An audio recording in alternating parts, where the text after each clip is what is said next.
Welcome back my friends. आज हम लोग पढ़ने वाले हैं ऑप्टिकल इंस्ट्रूमेंट।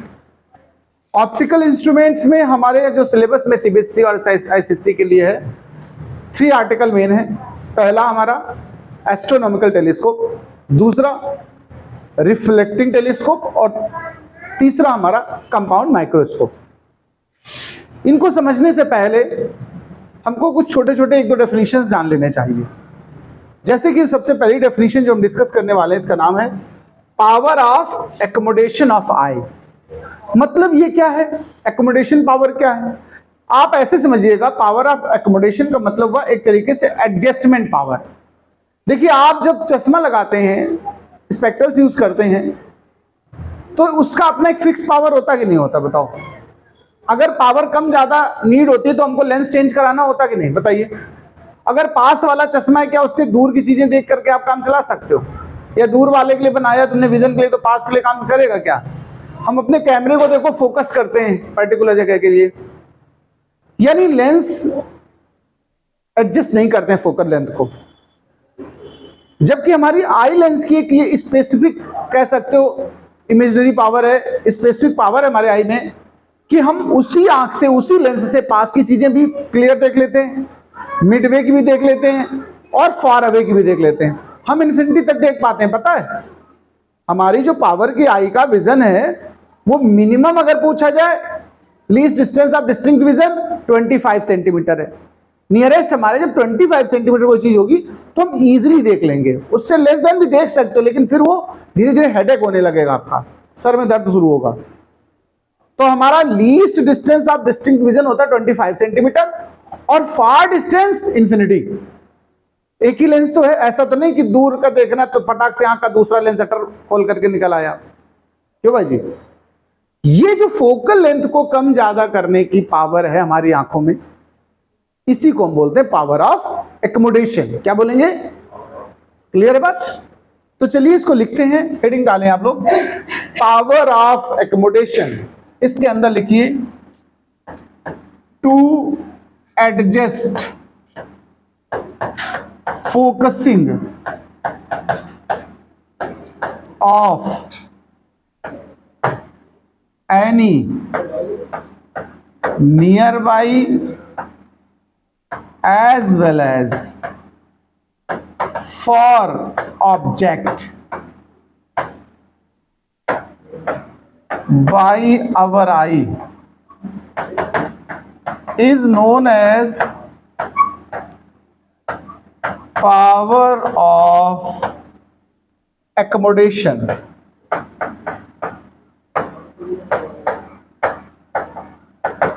डेफिनेशन नोट करें आप।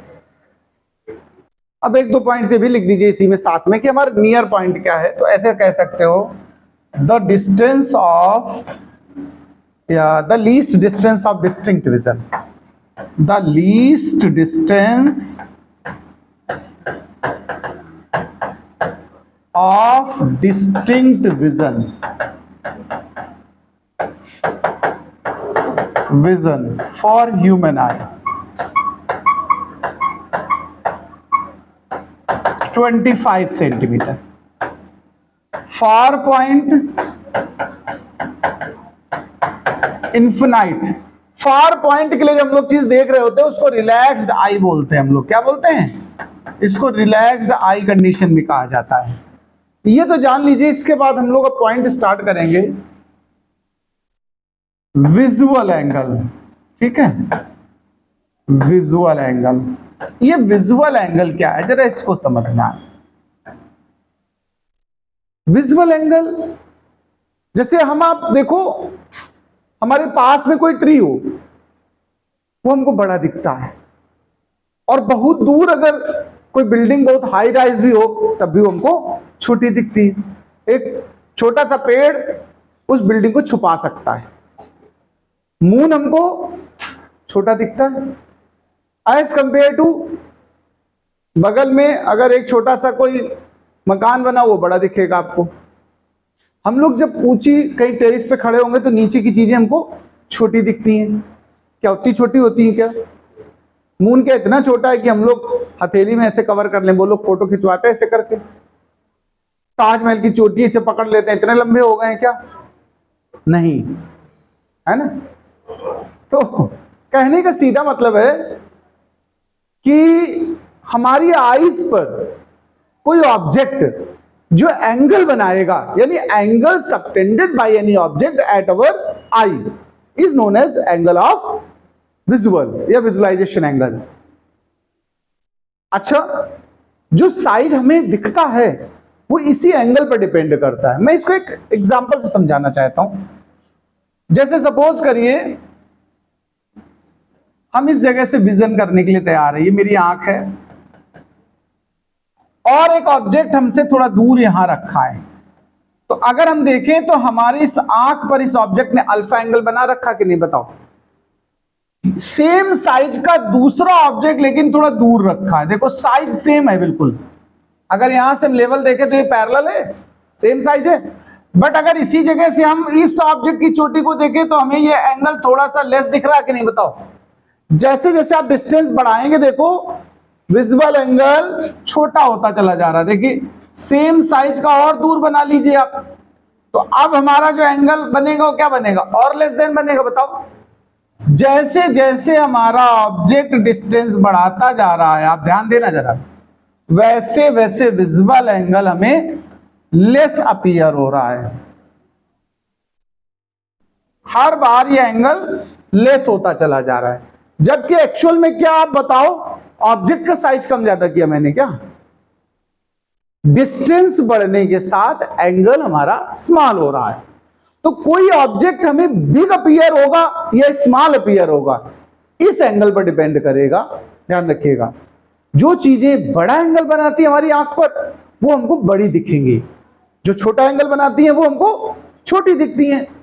मून बहुत दूर है तो बहुत छोटा एंगल बनाता है, इसलिए साइज में हमको छोटा दिखता है। बगल में जो ट्री खड़ा होगा वो हमको बड़ा दिखेगा।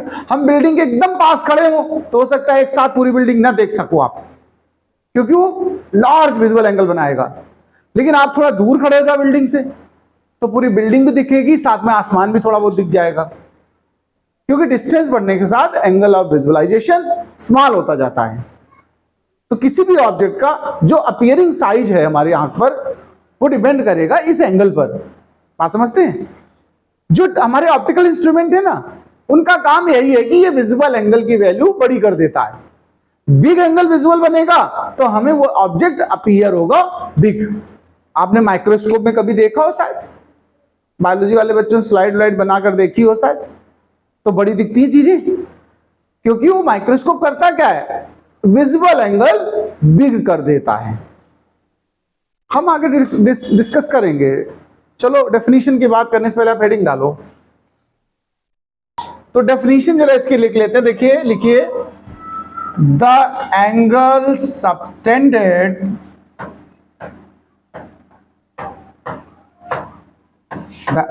subtended by any object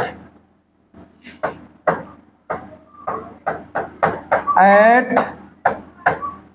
our eye is called visual angle. Okay, the appearing size of object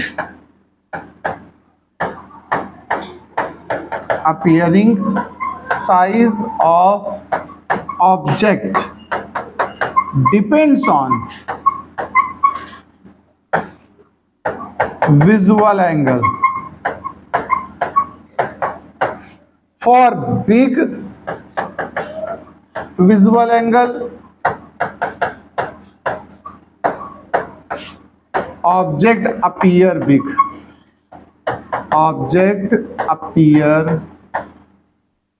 big, and for small visual angle,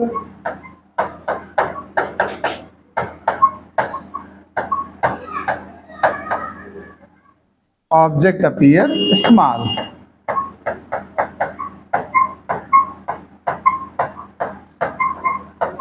चलो भाई इतना नोट कर ले आप लोग। देखो हम लोग एक पॉइंट और जान ले, मैग्निफिकेशन अभी पीछे आप लोगों ने मैग्निफिकेशन सीखा, वैसे लीनियर मैग्निफिकेशन हम पढ़ा चुके हैं, जैसे size of image by size of object या image distance by object distance, इसको हम लोग क्या बोलते हैं, एम बोलते हो कि नहीं, मैग्निफिकेशन।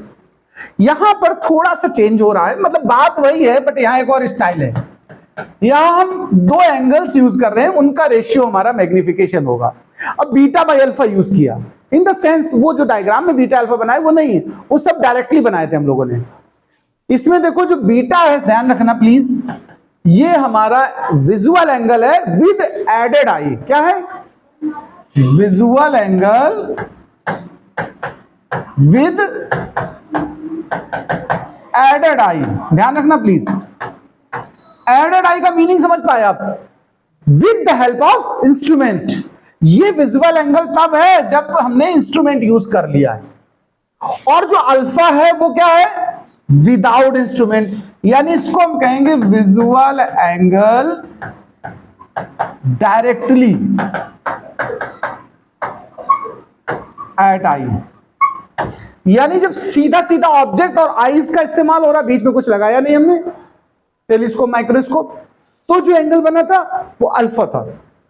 जब बीच में इंस्ट्रूमेंट आ गया तो विजुअल एंगल थोड़ा बड़ा हो जाएगा, लगाया इसीलिए हमने इंस्ट्रूमेंट, तो वो जो बनेगा तब उसको हम बीटा कहेंगे। उन दोनों का जो रेशियो बनेगा वो क्या बोला जाएगा? मैग्निफिकेशन बोला जाएगा। अगर आप डेफिनेशन हम आपसे पूछें कि you can able to define this, तो आप क्या कहेंगे? The ratio of visual angle of object by aided eye and visual angle form at our eye directly. Okay, यही तो बनेगा। तो डेफिनेशन पहले लिख लो, चाहे बाद में फार्मूला लिखो, तो यही ज्यादा बेटर, डेफिनेशन पहले लिखो। लिखिए the ratio of visual angle with aided eye to visual angle directly by object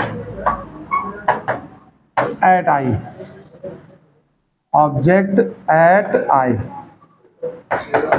is called magnification। इतना लिखने के बाद आप फॉर्मूला लिखेंगे, ये वाला, ये फॉर्मूला लिखेंगे और वेयर करके लिख देंगे ये दोनों बातें। इतना नोट करो।